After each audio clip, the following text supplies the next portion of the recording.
بسم اللہ الرحمن الرحیم۔ قربانی کے ایام میں ہر شخص دیکھے جو گھر میں بالغ ہیں، بالغ جو ہے 15 سال کے بعد سمجھ لے بلوغت کا حکم ہو جاتا ہے، مسلمان ہوں بالغ ہوں۔ تیسرا مقیم ہوں، مسافر نہ ہوں، حالت سفر میں نہ ہوں۔ اور چوتھا وہ مالک نصاب ہوں۔ اور یاد رکھیں قربانی کا نصاب یہی ہے کہ قربانی کے ایام میں جس کے پاس مال کسی بھی شکل میں ہو 52.5 تولہ چاندی کی قیمت تک پہنچ جائے، اس پہ قربانی لازم ہو جائے گی۔ لہٰذا اگر تھوڑا سا سونا پڑا ہوا ہے جس کی آپ نے قیمت معلوم کی وہ 52.5 تولہ چاندی کے برابر بن رہی ہے، جو آج کل 45-50,000 تک ہو جائے گی، ریٹ اوپر نیچے ہوتے رہتے ہیں، آپ معلوم کر لیجئے گا سونار سے کہ 52.5 تولہ چاندی کتنے کی بنے گی، وہ آپ کو بتا دیں گے۔ تو چونکہ یہ روزانہ تقریباً اوپر نیچے ہوتا ہے اس لیے میں ایکوریٹ نہیں بتا رہا، تو آپ وہ معلوم کر لیں۔ اب اتنا سونا ہو یا تھوڑا سا چاندی، تھوڑا سونا ہو، تھوڑا کیش پڑا ہو، ان کو ملا کر آپ کر لیں۔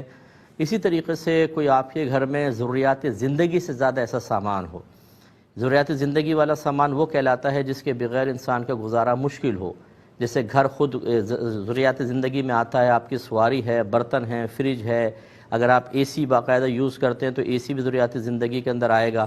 اس کے علاوہ جو اضافی سامان پڑا ہوتا ہے، پرانی کتابیں ہیں، جوتے ہیں، پرانے کپڑے ہیں، ڈیکوریشن پیسز ہیں، ان کی قیمت کا بھی اعتبار کیا جاتا ہے۔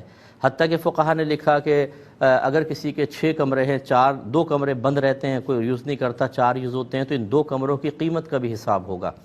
اسی طریقے سے اگر آپ کی ملکیت میں مکان ہے، آپ نے کرائے پہ چڑھایا ہوا ہے، کوئی پلاٹ رکھا ہوا ہے کہ آگے چل کے اس پہ مکان ہی بنائیں گے، اس پہ قربانی شخص کے اوپر واجب ہوگی۔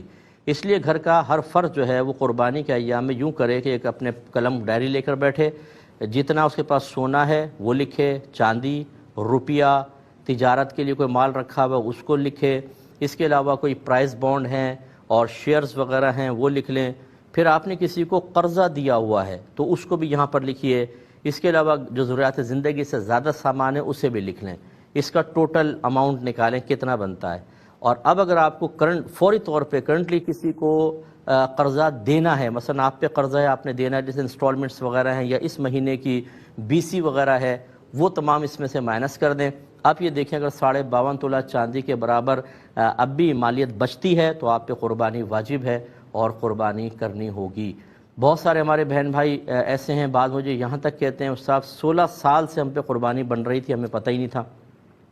تو خدا را جب یہ ہم پر کوئی مال کی ادائیگی لازم ہونے لگتی ہے تو بعض اوقات ہم ان مسائل کو سیکھنا ہی نہیں چاہتے، یہ کہتے ہیں یہ مولویوں کی باتیں چھوڑو جی۔ اگر آپ بچے کو سن رہے ہوں یا کوئی بہن سن رہی ہوں اپنے شوہر سے یا بچے اپنے والد سے کہیں نا کہ جی صاحب نے ایسا مسئلہ بیان کیا، عمومی طور پہ جو ہمارا مشاہدہ ہے وہ یہ ہے کہ والد صاحب کترا جاتے ہیں، ارے بھائی یہ چھوڑ دو مولویوں کی بات ہے، جو میں کر رہا ہوں ٹھیک کر رہا ہوں۔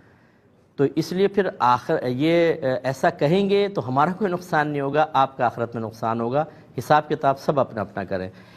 تو آپ کی خدمت میں گزارش کر رہے تھے کہ تھوڑا سا اپنے نفس سے مقابلہ کیجئے، آپ اپنا ہر شخص اپنا احتساب کرے اور خود اپنا اپنا حساب کرے۔ مثال کے طور پہ گھر میں والد صاحب ہیں، زوجہ ہیں، 4 بیٹے بالغ ہیں، 2 بیٹیاں بالغ ہیں اور بہویں ہیں ہر بیٹے کی، تو بہویں اپنا اپنا حساب کریں، لڑکے اپنا اپنا حساب کریں گے، بیٹیاں اپنا حساب، زوجہ اپنا حساب اور شوہر اپنا حساب کریں گے، اور پھر دیکھیں گے جس جس پہ قربانی واجب ہے انہیں قربانی کرنی ہوگی۔ تو یہ ہو سکتا ہے کہ آپ کے گھر میں ہر سال 1 قربانی ہوتی ہو، آپ اپنے حساب سے کر رہے تھے، لیکن جب آپ حساب کریں گے تو آپ کو پتہ چلے گا کہ ہمارے گھر میں تو ہر سال 4 قربانیاں بنتی تھیں، 5 قربانیاں بنتی تھیں، 6 قربانی بنتی تھیں، تو اس کا مطلب ہے کہ جو 6 بنتی تھیں اور آپ 1 کر رہے تھے تو ان 6 کا وبال آپ پر ہوگا، یعنی 5 کا وبال ہوگا، اور جس نے واجب ترک کیا گناہگار ہوگا۔ تو یہ اچھی طرح حساب کر لیجئے گا۔